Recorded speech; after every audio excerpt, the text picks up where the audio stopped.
Hello students, today we are actually going to start talking about our syllabus. In the previous presentation, I told you everything about criticism. I also told you about the great triumvirs, Socrates, Plato and Aristotle, as well as I have discussed how criticism is done on the forms of literature. Then I have also discussed the Greek city of Athens and the philosophies formed by the three Athenians, means Socrates, Plato and Aristotle. Actually, we are going to start our syllabus from this presentation. We are going to talk about module number 1, that is Introduction to Literary Criticism. In this module, we have two topics. First is nature of criticism and another is function of criticism. First we will talk about nature of criticism. Now you can see in the presentation the meanings are written in the bracket in Devanagari for your better understanding. Now let's start. Etymologically, the word criticism is derived from Greek word meaning judgment. So what is criticism? It's a judgment about a literature, means about a poetry, about a novel, about a drama. I tell you, earlier there were only poems and poetic dramas. So latter two forms of literature, novel and prose, didn't come here. So in the criticism you will find, throughout the criticism you will find, we talk about poetry as well as poetic dramas only. The criticism on poetry and poetic dramas only, not the discussion of novel and prose. Why? Because those are the very lately invented started form of literature, and what we study it is very old one. Okay, now see the next point. Criticism is the exercise of judgment and literary criticism is the exercise of judgment on works of literature. So criticism is exercise of judgment on, literary criticism is the exercise of judgment on what? Literature. साहित्यावर समीक्षण केलं जातं. साहित्य म्हणजे काय? कविता संग्रह, नाटकं, कादंबऱ्या आणि प्रोज. मात्र आपण बघतो की यामध्ये पहिल्यांदा जी साहित्य निर्मिती झाली, कुठली पहिली जी साहित्य निर्मिती आहे तर ती कविता संग्रह, आणि नंतर काय आलं, कवितेच्या स्वरूपाचं ड्रामा लिहिला जायचं, त्याला पोएटिक प्ले म्हणतात, काव्यात्मक नाटक, नाही का, संगीत नाटक. आपल्या मराठी वाङ्मयात सुद्धा संगीत नाटक फार प्रसिद्ध आहे. म्हणजे नाटक चालू असतं ते काव्यातनंच चालू असतं, म्हणजे गातच नाटक चालतं. तर क्रिटिझम शिकताना पूर्ण पेपरमध्ये जास्तीत जास्त उल्लेख पोएटिक ड्रामाचा आणि कविता संग्रहांचा, कवितांचा येईल. कवितेंवर किंवा नाटकांवरच जास्त तुम्हाला भाष्य म्हणजे समीक्षण आढळेल. कारण नॉव्हेल आणि प्रोज हे लॅटर फॉर्म ऑफ लिटरेचर आहेत आणि हे आपण फार जुनं साहित्य शिकतो किंवा जुनं समीक्षण शिकतो आहे. आता मॉडर्न समीक्षण आलं. समीक्षणाच्या पद्धती निरंतर बदलत राहिल्या. Nature and function of criticism is simple and easy to understand. Criticism is the play of the mind on a work of literature and its function is to examine its excellencies, defects and evaluate its artistic worth. मग समीक्षण म्हणजे काय? एखादं काव्यसंग्रह आहे, एखादं नाटक आहे, संगीत नाटक आहे, तर त्याच्यात काय उत्कृष्ट आहे त्याचं परीक्षण करणं, त्याच्यामध्ये काय दोष आहेत याची सुद्धा चर्चा, उहापोह करणं, आणि थोडक्यात त्याचं आर्टिस्टिक वर्थ म्हणजे कलात्मक मूल्य काय आहे तर ते रीडर्सपर्यंत आणण्याचं काम समीक्षण करतो. मी तुम्हाला मागच्या वेळेस सांगितलं, आपण ऑनलाईन लेक्चरमध्ये सुद्धा डिस्कस केलं की रामायण आणि महाभारत हे महाकाव्य आहेत. महाकाव्य इपिक EPIC म्हणतात. महाकाव्य, काव्य म्हणजेच कविता, महा म्हणजे मोठी, महाकाव्य. मग महाकाव्य जे आहे ते कुणी आणले आपल्यापर्यंत? रामायण आणि महाभारत छपाई तंत्रज्ञानाचा शोध काही लगेच लागला नव्हता 5,000-7,000 वर्षापूर्वी. मग 5,000-7,000 वर्ष ते तुमच्या माझ्या सामान्य माणसापर्यंत कसं पोचलं? तर समीक्षकांनी पोचवलं. मग तोंडी हे सांगितलं जायचं, एका पिढीने दुसऱ्या, दुसऱ्या पिढीने तिसऱ्या, अशा कितीतरी अनंत पिढ्या ज्या आहेत ते आपल्यात त्या रामायण आणि महाभारतात आणि आपल्यात आहेत. मग किती समीक्षक ग्रेट आहेत बघा. समीक्षकाचा जॉब किती ग्रेट आहे. समीक्षण हे निरंतर चालतं. मी तुम्हाला मागच्या वेळेस सांगितलं की समीक्षण जे आहे ते कसं निरंतर चालतं. आणि समीक्षण हे न थांबणारी प्रक्रिया आहे. रामायण लिहून वाल्मिकी गेले, व्यास गेले महाभारत लिहून, पण त्याच्या आजही समीक्षण होते. समीक्षकाचं कार्य कधी न संपणारे क्रमशः आहे. See the second slide. However, things are not quite as simple as that.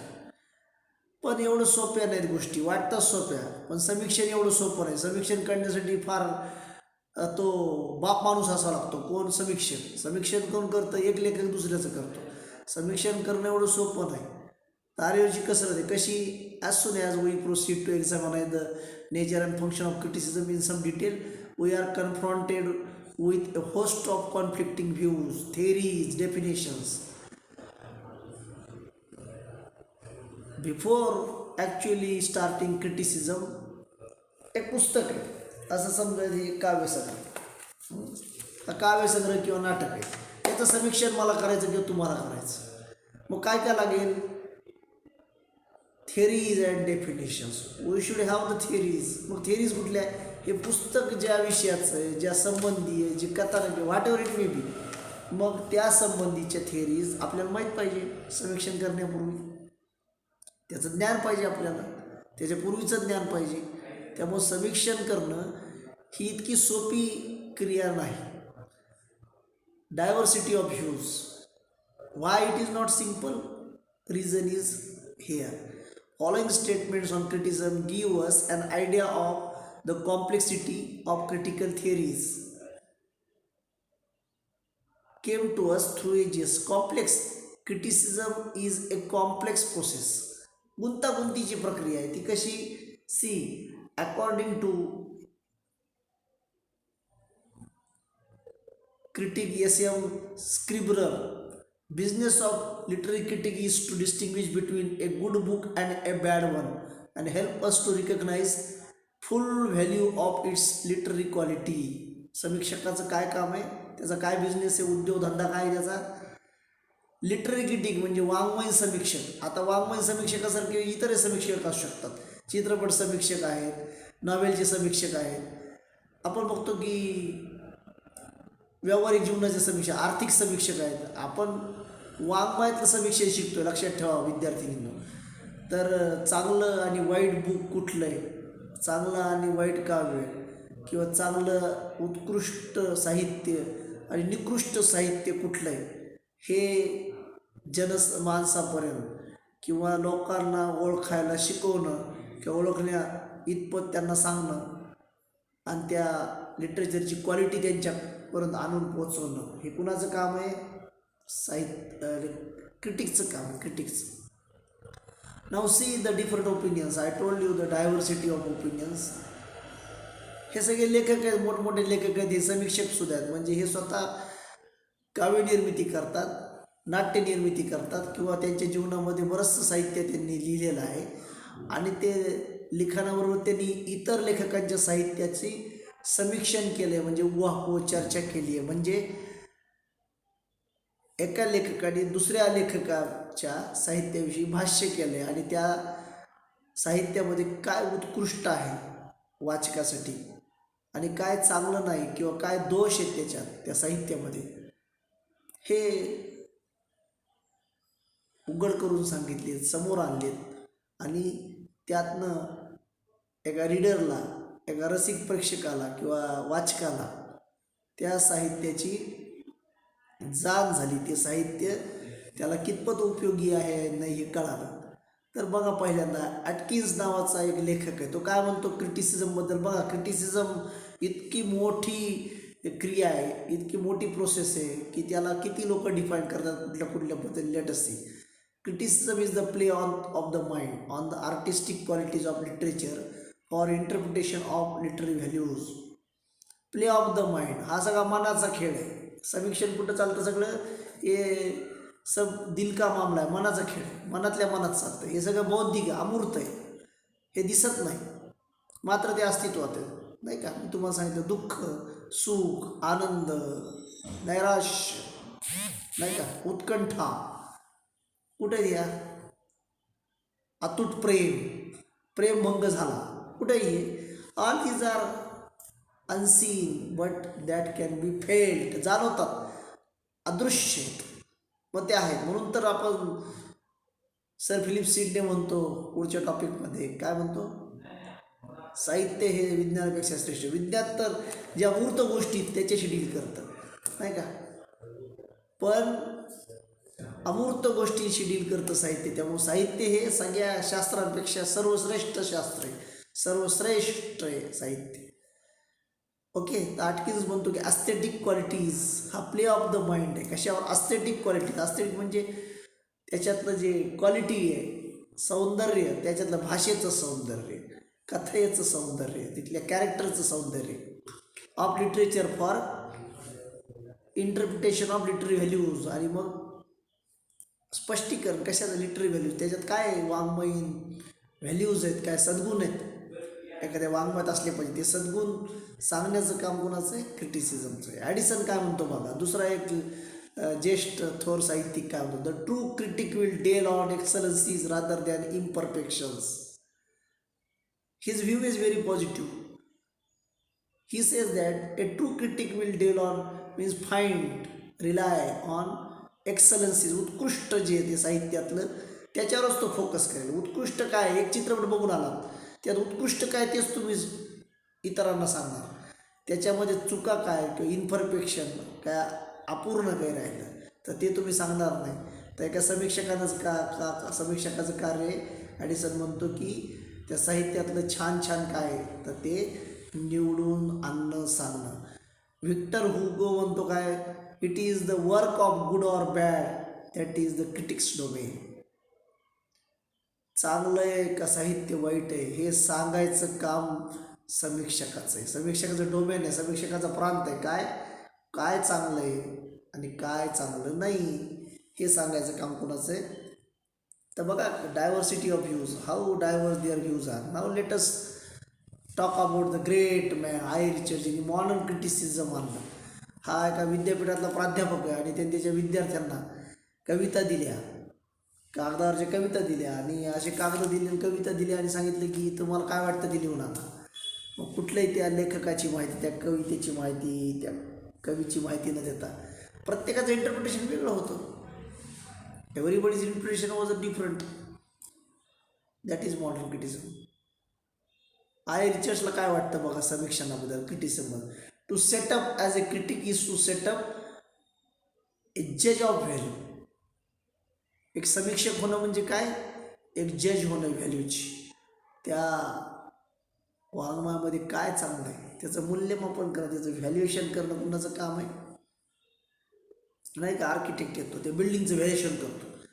आपली गाडी सेकंड हँड विकायला काढली, आपण व्हॅल्युएशन करतो. तो म्हणतो कितीला घेतली तुम्ही, 1,00,000 रुपयाला. किती वर्ष वापरली, टायर किती बदलले, इंजिन काम किती केलं, then he values your four wheeler. So critic's job is to value the literature, value the poetry, value the poetic drama, value the drama. Got it? Now another great critic, Matthew Arnold. What he says, criticism is a disinterested endeavor to learn and propagate the best that is known and thought in the world.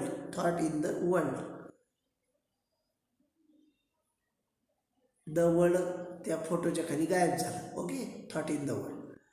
तर criticism काय? निस्वार्थी भावाने केलेले कष्ट, परिश्रम आणि कशासाठी केले? प्रसारासाठी केले, प्रचारासाठी, चांगलं उत्कृष्ट बेस्ट सांगण्यासाठी केलेला परिश्रम आहे. कुणाला सांगितलं? रीडर्सला सांगितलं बरं का. पुढचा 20व्या शतकातला महान कवी, त्याने वेस्टलँड नावाची कविता लिहिली की जग सगळं हे जे ते नैतिकता विसरलाय, बाद झाले. तो टी.एस. इलियट हा अमेरिकन पोएट आहे आणि तो नाटककार आहे, तो समीक्षक आहे, तो कवी आहे. हार्फन मौला आहे. तो क्रिकेटमध्ये कसा असतो? बॅटिंगही चांगली, बॉलिंगही चांगली, फिल्डिंगही चांगली, नाही का? तसा हा टी.एस. इलियट आहे. काय म्हणतो बघा तो? टी.एस. इलियट म्हणतो end of criticism is elucidation, म्हणजे स्पष्टीकरण of works of art and the correction of taste. कशाचं स्पष्टीकरण आहे? वर्क्स ऑफ आर्ट, वाङ्मयाचं स्पष्टीकरण. वाङ्मयाचे वेगवेगळे काम म्हणजे अनेक नाटकं, अनेक कादंबऱ्या, अनेक काव्यसंग्रह, याचं स्पष्टीकरण आहे. And the correction of taste, आणि जी टेस्ट ती करेक्ट करायची, म्हणजे आवड जी आहे प्रेक्षकांची किंवा आवड रसिकांची, तर ती आवड जी आहे ती करेक्ट करायची. पुढचा क्रिटिक काय म्हणतो समीक्षणाबद्दल बघा. प्रत्येकाचं मत भिन्न, प्रत्येक जर वेगळा पैलू समीक्षणाचा जो आहे तो आपल्यासमोर मांडतो. Criticism busies itself with the goodness or badness, the success or ill success of literature from purely literary point of view. तर हे स्टेटमेंट अर्धवट आलंय, अर्ध त्या फोटोत कट झाले सेटिंगमध्ये कुठंतरी. असू दे, काय प्रॉब्लेम नाही. तर सेंट्सबरी काय म्हणतो? गुडनेस आणि बॅडनेस, सक्सेस किंवा त्याचं फेल्युअर जे आहे, तर ते लिटररी पॉईंट ऑफ व्ह्यूनी आपल्याला बाहेर काढता आलं पाहिजे. तर त्याला म्हणायचं उत्तम समीक्षण केलेलं आहे. ओके. न्यू इंग्लिश डिक्शनरी, त्या काळामध्ये इंग्लिश डिक्शनरी प्रकार, आता जसं ऑक्सफोर्ड कॅम्ब्रिजला आपण फार प्रतिष्ठित डिक्शनरी म्हणतो, तशी न्यू इंग्लिश डिक्शनरी निघायची त्या काळात. त्या न्यू इंग्लिश डिक्शनरीने काय व्याख्या केली समीक्षणाची बघूयात. Criticism is the art of estimating the quality and character of a work of art. Estimate नाही का, बिल्डिंग बांधायची, तुमच्या पप्पांना घर बांधायचं, त्याच्या आधी ते काय करून घेतात? इस्टिमेट. किती खर्च लागेल, किती वर्ष लागतील तर बांधकाम पूर्ण व्हायला, त्यानंतर किती लेबर लागतील, किती सिमेंट लागेल, किती वाळू लागेल, किती फर्निचर लागेल, किती लाईट फिटिंग लागेल. नो,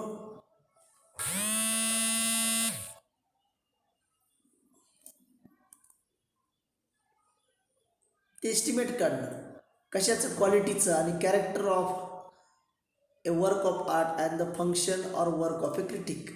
क्रिटिकचं काय काम आहे? समीक्षण म्हणजे एस्टिमेट काढणं, क्वालिटी, कॅरेक्टर. तर त्या वाङ्मयाचं एस्टिमेशन करायचं काम त्याचं आहे, त्याचं माप काढायचं काम त्याचं आहे थोडक्यात. ओके. व्ह्यूज रिगार्डिंग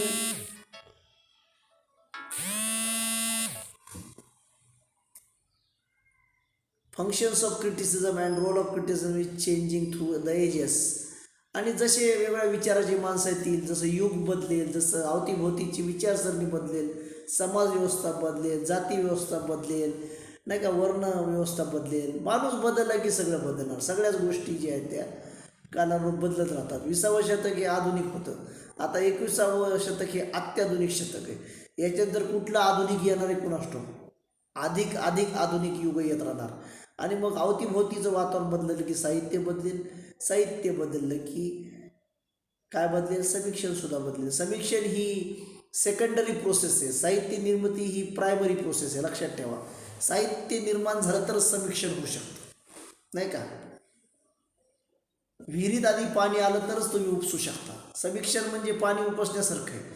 त्यासाठी विहिरीत आधी पाणी यायला पाहिजे, म्हणजे साहित्य निर्मिती आधी व्हायला पाहिजे. साहित्य निर्मिती जर झाली तरच त्याचं समीक्षण केलं जाऊ शकतं. साहित्य निर्माण नाही झाले तर समीक्षकांना प्रश्न येईल का?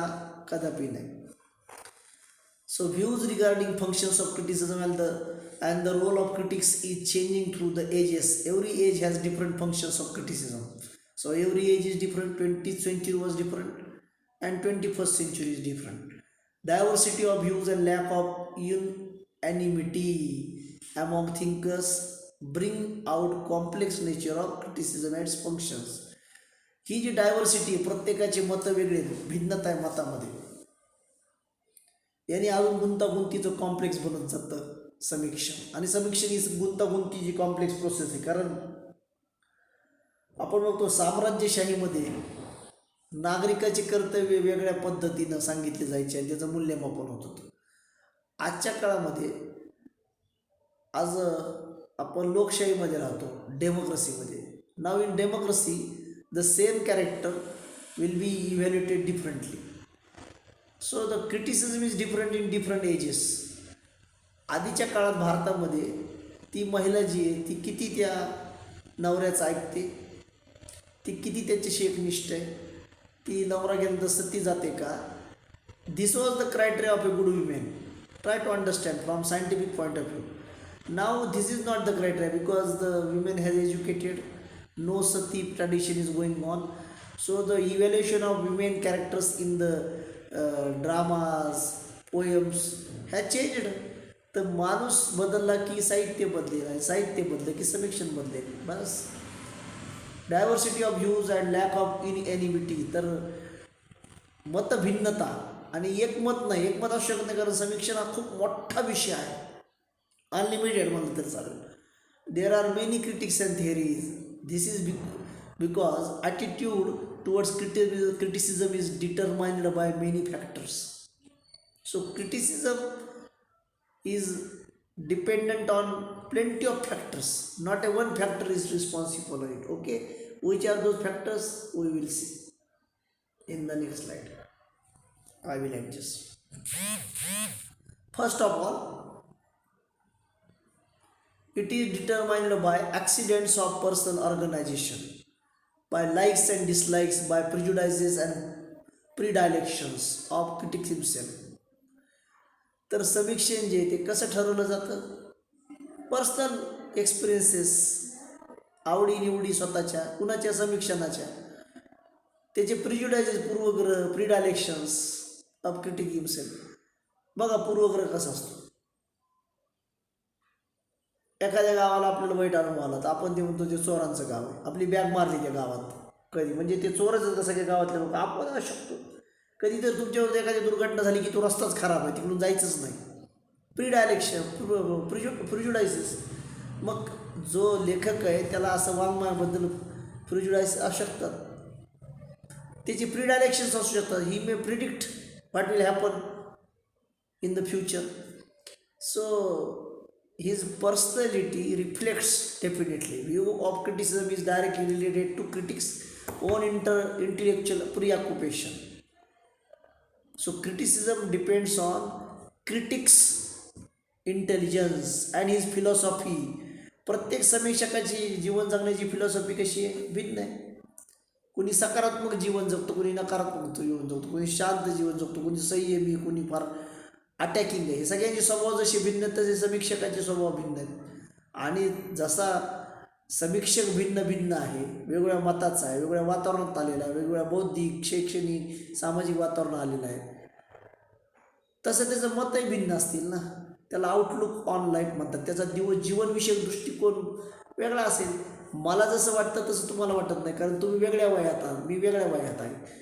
माझा अनुभव वेगळा. मी सिनियर विद्यार्थी आहे इंग्लिश वाङ्मयाचा, तुम्ही ज्युनियर विद्यार्थी. फर्स्ट इयरची विद्यार्थी तुमच्यापेक्षा ज्युनियर आहे, तिचा इंग्रजी वाङ्मयाकडे बघण्याचा दृष्टिकोन, तुमचा दृष्टिकोन, माझा दृष्टिकोन आणि माझ्यापेक्षा जास्त सेवा झालेल्याचा दृष्टिकोन डिफरंट. वस्तू एकच आहे, इंग्रजी वाङ्मय, इंग्रजी भाषा, पण प्रत्येकाचा दृष्टिकोन कसा आहे. नापास झालेल्याला इंग्रजी अवघड वाटतं, पास झालेल्याला इंग्रजी सोपं वाटतं. आउटलुक ऑफ लाईफ नाही का. जिचं लग्न झालं आणि चांगला नवरा वाटेल तिला वाटणार की जीवन फार चांगलं आहे, छान आहे, विवाह खूप चांगला असतो. जिच्या वाटेला वाईट अनुभव आला ती वाटतं की फ्लॉप शो आहे, नाही का. We see the T V serials. In all T V serials the human relations are discussed, shown, visualise, no. आणि मग त्याच्यातनं वेगवेगळ्या फिलॉसॉफीज आपण बघतो. प्रत्येक माणूस विलन जो आहे तो डिस्ट्रक्टिव्ह फिलॉसॉफीचा आहे. जो नायक असतो कथेतला, हिरो, प्रोटॅगोनिस्ट ज्याला साहित्याच्या भाषेत म्हणतो, तो कन्स्ट्रक्टिव्ह मेंटॅलिटीचा आहे, काहीतरी रचनात्मक काम करणार आहे. त्याची फिलॉसॉफी जीवनाची रचनात्मक आहे. आणि जो व्हिलन आहे त्याची नकारात्मक विध्वंसक वृत्तीचा माणूस आहे. चांगलं काही होऊच द्यायचं नाही. लोकांचे संबंध वाईट कसे होतील, ते तोडता कसे येतील, एकमेकाविरुद्ध भांडणं कशी लावता येतील. So everybody's philosophy of life is different. मग समीक्षकाची सुद्धा फिलॉसॉफी ऑफ लाईफ, शेवटी समीक्षक काही माणूस आहे, लेखक जरी असला तरी, तर तो समीक्षक जो आहे तर त्याचं फिलॉसॉफी, जीवनाकडे बघण्याचा दृष्टिकोन जो आहे तो सुद्धा फार महत्त्वाचा आहे समीक्षणात. Okay. Critical theories become complex due to difference in outlook on life, preoccupations and predilections from individual to individual. Individual to individual means from critic to critic. So from critic to critic thinking changes and their vision, outlook towards human life changes. माझा पाहण्याचा दृष्टिकोन मानवी जीवनाकडं आणि तुमचा पाहण्याचा दृष्टिकोन मानवी जीवनाकडं याच्यामध्ये फरक राहणार जमीन आसमानचा. आणि एक आता 80 वर्षाचा माणूस आहे, त्याचा जीवनाकडे पाहण्याचा, कारण त्याने जीवन जगून झाले, लास्ट स्टेजला आहे, तो अंतिम टप्प्यात आहे आणि तो पास्ट टेन्समध्ये गेलं त्याचं मॅक्झिमम जीवन. मी मध्यभागी आहे, माझं निम्म पास्ट आहे, निम्म फ्युचरमध्ये. तुमचं 25%च तुमचा पास्ट टेन्स आहे. तुमचं 20-25 वर्ष जीवन जगून झाले, पुढचं 75 वर्ष, 70-75 वर्ष म्हणजे तुमच्याकडं भविष्यकाळ जास्त आहे, म्हणजे जास्त क्रिएट करायला चान्स आहे. तुमच्या हातात आहे पुढचे 70-80 वर्षे. मी कसं जगेल, कसं वागेल, मी जीवनात काय बनेल. माझ्या हातात निम्म आहे, तुमच्या हातात 75% आणि 80 वर्षाच्या माणसाच्या हातात किती आहे त्यालाही माहीत नाही. ते पिकलेलं पाणी कधी गळून पडेल. तर प्रत्येकाचा जीवनाकडे पाहण्याचा दृष्टिकोन वेगळा आहे, कारण प्रत्येकाचं वय वेगळं आहे, प्रत्येकाचं सामाजिक वातावरण अवतीभोवतीचं वेगळं आहे, प्रत्येकाचं शैक्षणिक वातावरण वेगळं आहे. मग तो समीक्षकाच्या सुद्धा अवतीभोवतीचं जसं वातावरण आहे, त्याची मेंटॅलिटी जशी, तसं तो समीक्षण करणार नाही का. जो चित्रपट तुमच्या भावाला बहिणीला उत्तम वाटतो तोच तुम्हाला बंडल वाटतो. पिक्चर तोच आहे, कथा तीच आहे, चित्रपट तोच आहे, हिरो हिरोईन तेच आहे, गाणे तेच आहे. पण तुमचं मत आणि त्यांचं मत भिन्न काय तर, कारण तुमचं जीवन वेगळं आहे, त्यांचं जीवन वेगळं आहे, तुमचं वय वेगळं आहे, त्याचं वय वेगळं आहे, तुमचे जीवनाचे अनुभव वेगळे आहेत, त्यांचे जीवनाचे अनुभव आहेत. आणि हे सगळ्या मूल्यमापनाचे वेळेस हे पणाला लागत असतात. Got it. Now see the next point. A critic with a moral and religious bias would think that the function of criticism is to examine the moral worth and significance of a work of literature. मग एखादा जो काय समीक्षक आहे, religious bias, धार्मिक असेल एखादा समीक्षक, त्याचं स्वभाव धार्मिक असेल जास्त, तर तो काय विचार करेल, मॉरल वर्थचाच विचार करेल. मग तो प्रत्येक कॅरेक्टर त्या कवितामध्ये आलेले किंवा नाटकात आलेले त्यांचं मॉरल ग्राउंडवर विचार करेल. किंवा तो काय करेल, significance of a work of literature. मग तो ते जे साहित्याचं काम आहे किंवा ते साहित्य आहे ते कसं मॉरल ग्राउंडवर समाजाला आवश्यक आहे, समाज उपयोगी आहे, हे तो मांडेल. प्रत्येक समीक्षक जो आहे तर तो वेगळा विचार करेल. मॉरल ग्राउंडवर विचार करतील सगळे समीक्षक असं आहे का नाही. कोणी व्यवहार पातळीवर विचार करेल, कोणी व्यावसायिक पातळीवर विचार करेल. So everybody criticism is different. On the contrary, A critic with an artistic mind be of view that function of criticism is chiefly aesthetic appreciation. मग aesthetic म्हणजे सौंदर्य, भाषेचं सौंदर्य, वाङ्मयीन सौंदर्याचं रसग्रहण. तर या उलट मग एखादा रिलिजियस क्रिटिक आहे तर तो रिलिजियस क्रिटिक काय करेल, रिलिजियस क्रिटिक तो मॉरल ग्राउंड्सवर त्या वाङ्मयाचं तो मूल्यमापन, परीक्षण, समीक्षण करतो, त्याचं मूल्यमापन करेल. नैतिकदृष्ट्या मानव म्हणून तो योग्य वागतो का, माणूस म्हणून तो योग्य वागतो का, तो त्या भूमिकेतनं ते पात्र योग्य रेखाटलं आहे का लेखकाने, हे पाहिजे. त्या उलट आर्टिस्टिक माइंडचा एखादा क्रिटिक असेल, एखादा कलाकार असेल, कलात्मकता त्याच्यात असेल, तर तो काय करेल, त्याच्यासाठी त्याच्यात सौंदर्य रसग्रहण जे, जसं आपण म्हणतो की काव्यामध्ये भाषेच्या सौंदर्याला फार महत्त्व आहे नाही का, तर तो त्या आधारावर त्याचं साहित्याचं मूल्यमापन करेल. Secondly, theory of criticism is closely connected with theory of poetry. Therefore, idea of criticism varies in accordance with idea of literature. What is my second point? Theory of criticism is connected with theory of poetry. त्यावेळेस समीक्षण हे कविताच केलं जातं होतं आणि पहिल्यांदा जो साहित्य जर उदयाला आलं ते कोणतं आहे, काव्यसंग्रह. आणि त्यामुळे तुम्हाला सारखं सारखं कवितांचं समीक्षण असा शब्द आढळून येईल या प्रेझेंटेशन्समध्ये, या पेपरमध्ये सुद्धा. Now see, neo classical criticism is built upon neo classical theory of literature and romantic emphasis on individualism accounts for the romantic impressionistic view of criticism. तर आपण म्हणतो निओ क्लासिकल म्हणजे न्यू क्लासिकल, अब नया लक्स, अब नया गोदरेज, अब नई Maruti. New means new. Classical म्हणजे ओल्ड इज गोल्ड, जुनं ते सोनं. Universal ideas. क्लासिकल क्रिटिसिझम जे आहे तर निओ क्लासिकल थिअरीवर लक्षात घ्या आधारित आहे, नाही का. जोपर्यंत निओ क्लासिकल वाङ्मय कळणार नाही तोपर्यंत निओ क्लासिकल क्रिटिसिझम कळणार नाही. निओ क्लासिकल क्रिटिसिझम कळण्यासाठी निओ क्लासिकल थिअरीज वापरल्या पाहिजेत. तर पहिल्यांदा व्यक्ती स्वातंत्र्यवाद होता, आता जो आहे. त्यानंतर प्रभाववाद आहे. असे वेगवेगळे वाद येत राहतील आणि त्यानुसार आपण आता ते बघत राहू. Okay, next point. Thirdly, critical theories are closely connected with spirit of age, intellectual and moral environment in which critics lives. Just a minute, you read the slide, I will come within just a minute.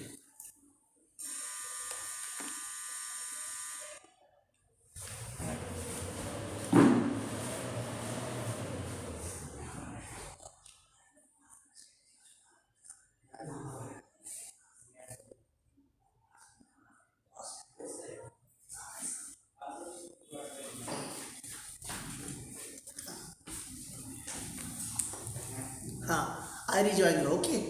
Thirdly, critical theories are closely connected with spirit of age, intellectual and moral environments in which critic lives. तर तिसरा मुद्दा असा आहे की जे critical theory समीक्षणाचे जे सिद्धांत आहेत तर ते सिद्धांत ते पुढे येतील, तुम्हाला मी विशद करून सांगेल. आता फक्त एवढंच काफी आहे. एज इंटेलेक्च्युअल आहे, त्या युगामध्ये जशी माणसं येतील तसं ते मूल्यमापन करतील. आणि moral environments in which critics live, आणि ज्या नैतिक वातावरणामध्ये जी नैतिकता त्या युगात अपेक्षित आहे तसं तो समीक्षण करेल. त्याचा स्वभाव तसा बनेल, नाही का. आपण म्हणतो जनरली आजोबा तुमचे दिवस जुने होते, ते आउटडेटेड झाला, आता तुमच्यापाशी ते त्यावेळेस मूल्यमापन करणं जे. काल आपण बघतो की काही वर्षांपूर्वी भारतामध्ये ती स्त्री घरात चुलत मूल बघत होती, तिचं मूल्यमापन म्हणजे एखाद्या कथानकात जर ती स्त्री पात्र जर चूल मूल बघत असेल तर तिचं मूल्यमापन कसं होत होतं. आज मूल्यमापनाची पद्धत बदलली. आज ती स्वयंपाक येतो का नाही हे कोणी विचारणार, तिला नोकरी करता येईल का, ती जॉब करेल का, अर्थार्जन करेल का, हे मूल्यमापन आज समाजाने करायला सुरुवात केली. मग समीक्षणाचंही तेच मूल्यमापन राहील ना, का नाही. त्यामुळं आज आपल्या मेथड्स बदलल्या, माणसाचं परीक्षण करण्याच्या मेथड्स बदलल्या तर समीक्षणाच्या मेथड्स बदलतील. त्यामुळे एज इंटेलेक्च्युअल म्हणलं, काळ बदलला की समीक्षण बदलेल, कारण साहित्य बदललं आहे. आता सूर्यचंद्रावर गेले लोक, आता आपण बघतो अंतराळात लोक चालले, अंतराळात घरं बांधली होत्या, तर मग मूल्यमापन सगळंच बदलेल, जगच बदलेल, कारण माणसाचं जीवन बदलेल, तो आकाशात जाऊन राहील. मग आकाशात जाऊन माणूस राहिल्यानंतर साहित्य बदलेल. मग त्या कथानकामध्ये काही अंतराळात गेला, मंगळावर माझी मुलगी राहते, बुधावर मुलगा राहतो, आणि मग तिथलं वातावरण येणार, मग तिथलं साहित्य त्यावेळेस कसलं असं सांगता येत नाही. मग मूल्यमापनाची पद्धती बदलणार. साम्राज्यशाहीमध्ये सीताजी तिचं चारित्र तपासलं रामायणात, आणि मग ते तपासल्यामुळे तिला राग आला, कारण चरित्र समोर होती, ती जमिनीत गडप झाली. आता जमिनीत गडप होणं शक्य आहे का, त्यावेळेस ते तंत्रविद्या किंवा त्यांना हे अवगत होतं, ते तेवढ्या उंचीचे माणसं होते, म्हणा दैवी शक्ती प्राप्त होते, म्हणजे मिरॅकल्स करू शकतात. आता तसं नाही होणार. आता सीतेला जावं लागेल कोर्टामध्ये आणि म्हणावं लागेल की राम जो आहे तो माझ्या चारित्र्यावर संशय घेतो, मला डिवोर्स पाहिजे साहेब. आणि मग तिने डिवोर्स अर्ज केला असता आणि मग लवकुश पोटगी मागितली असती. मग दोघांपैकी एक जण याच्याकडं त्याच्याकडं, आता समानतेच युग नाही का. तर टुडेज रामायण इज डिफरंट, कारण एज इंटेलेक्च्युअल त्यावेळेस युगात ते बरोबर होतं. आजच्या युगामध्ये महाभारत कसं होईल, दोन चुलत भावंडांमधलं त्या दोन पार्ट्यांमधलं काय भांडण आहे, इस्टेटीचा वाद. हस्तिनापूर हे राज्य होतं, ते राज्य होतं, आता जमिनीचा वाद आहे नाही का. खेड्यापाड्यामध्ये वाद चालू आहे, आपण म्हणतो 3-3, 4-4 पिढ्या. तर as intellectual. Thus, in modern age, with development in social and behavioral sciences like philosophy, sociology, anthropology, etc., we have psychological and sociological approaches to criticism. Psychological, मग मानसिक स्थिती त्या हिरो हिरोईनची, ते जे पात्र आहेत त्या कथानकात किंवा त्या कविता संग्रहात त्यांची मानसिक स्थितीचं नाही का. आपण म्हणतो की स्वातंत्र्यपूर्वीची मानसिक स्थिती कशी होती, एकच उद्देश होता. साहित्यामध्ये काही बाकी गोष्टी महत्त्व नव्हतं. स्वातंत्र्य मिळवणं एकच उद्दिष्ट होता, त्यामुळे प्रेमकथाला महत्त्व नव्हतं. हां, आता स्वतंत्र झाल्यानंतर प्रेम करायला आता काय प्रॉब्लेम नाही. 47 नंतर या कथा आल्या साहित्य जास्त. त्यावेळेस काय होतं, एकच जीवनामध्ये भारतीयांच्या की इंग्रजांपासून भारताचं मुक्त करायचं, भारत देश मुक्त करायचा आणि आपल्याला आपल्या लोकांचं राज्य आणायचं, डेमोक्रेसी आणायची. जो psychology before 1947 of Indians was different and the psychology today is different because we are living in independent India. आता मुलगा म्हणतो इतके वर्ष झालं लोकशाही आली, रस्ते नाही, पाणी नाही, नोकऱ्या नाही, कसं होणार. तर काय केलं आहे मग आपल्या लोकांनी. These are the psychological problems and everywhere we are surrounded by psychological and sociological approach to criticism. Sociological approach, you know, society, we are all human beings, समाजशील प्राणी, वी आर सोशल ॲनिमल्स. आपण समाजाशिवाय राहू शकत नाही. आणि मग सोशॉलॉजिकल approach हे महत्त्वाचं. आपण त्या समाजात राहताना कसं वागतो, तो पात्र कसा वागतो, तो नॉर्मल वागतो का ॲबनॉर्मल वागतो, दॅट इज इव्हॅल्युएटेड. हे सगळं येईल पुढं आढळलं. तर आपण हे नेचर, हे स्वभाव आहे, क्रिटिसिझमचा स्वभाव. Marxism has given rise to Marxist theory of literary criticism and existentialism accounts for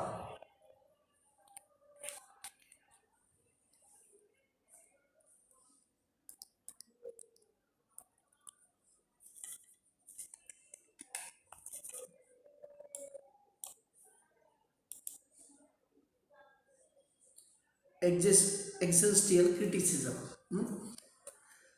तर मग अस्तित्ववादाचं एक साहित्य मार्क्सवाद आहे. मग तो मार्क्सवादालाच आपण समाजवाद म्हणतो. तर हे एवढे साहित्य प्रकार आहेत. तर मला वाटतं ह्या प्रेझेंटेशनमध्ये नेचर ऑफ क्रिटिसिझममध्ये एवढं सफिशियंट आहे.